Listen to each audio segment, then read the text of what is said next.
বউ নিয়ে আমি বাসায় উঠি, আমার বাবা মা আমাকে ত্যায্যপুত্র করে দিবে, বাবার সম্পত্তি থেকে আমাকে বঞ্চিত করে লাথি দিয়ে ঘর থেকে বের করে দিবে। বের করে দিলে কি হয়েছে? আমরা রাস্তা রাস্তা থাকবো, দরকার হলে ভিক্ষা করবো। এই ফকিন্নি, তোর ভিক্ষা করার অভ্যাস থাকতে পারে, আমার ভিক্ষা করার অভ্যাস নাই, আমি ভিক্ষা করব না। এখন ভালোই ভালোই বলতেছি, তুই তোর বাসায় যাবি নাকি যাবি না?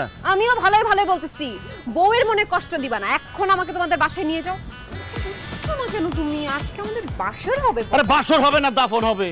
আমার বাবা যদি এটা জানতে পারে আমাকে ডাইরেক্ট গুলি করে মারা ফেলবে। দেখো, তুমি তোমাদের বাসায় চলে যাও, আমি আমাদের বাসায় গিয়ে আমার আব্বা আম্মাকে বুঝে কয়েকদিন পরে তোমাকে একদম ধুমধাম করে অনুষ্ঠান করে আমাদের বাসায় তুলে নিয়ে আসবো। আচ্ছা ঠিক আছে, তুমি কষ্ট করে একা বুঝাবা কেন, আমাকে নিয়ে যাও, দুজন মিলে আজকে বুঝাই। এখন কিন্তু মেজাজ খারাপ হয়ে যেতেছে, একটা উষ্টা মাইরা কিন্তু ফালা দিয়ে যাবো আমি।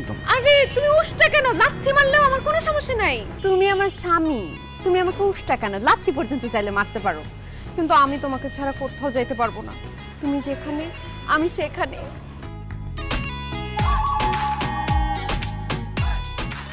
জান, তুমি আমাকে মাফ করে দিও, আমি তো বুঝতেই পারি নাই তুমি আমাকে এত ভালোবাসো। আমি তোমাকে বিয়ে করছি, তুমি আমার বউ, তুমি থাকবো আমাদের বাড়িতে, তুমি কেন বাপের বাড়িতে যাবা?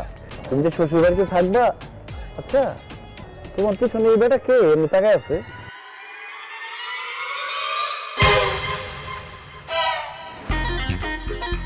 মাসুম, এই মাসুম, এই এই মাসুমের বাচ্চা।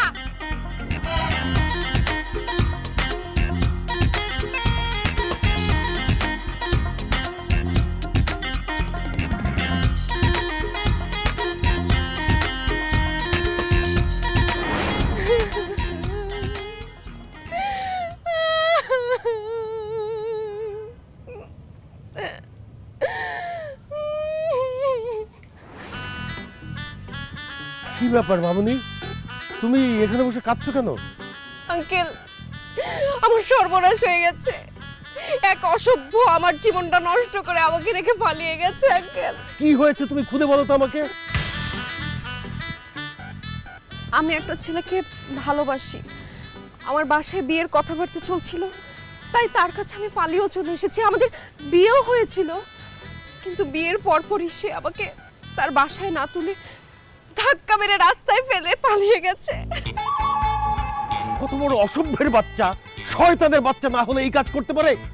একটা মেয়েকে এইভাবে রাস্তায় ধাক্কা মেরে কেউ যেতে পারে?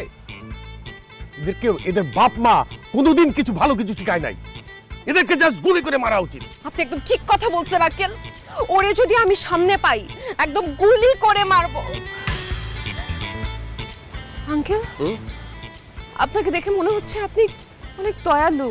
না না, দয়ালু না, আপনি দয়ার সাগর।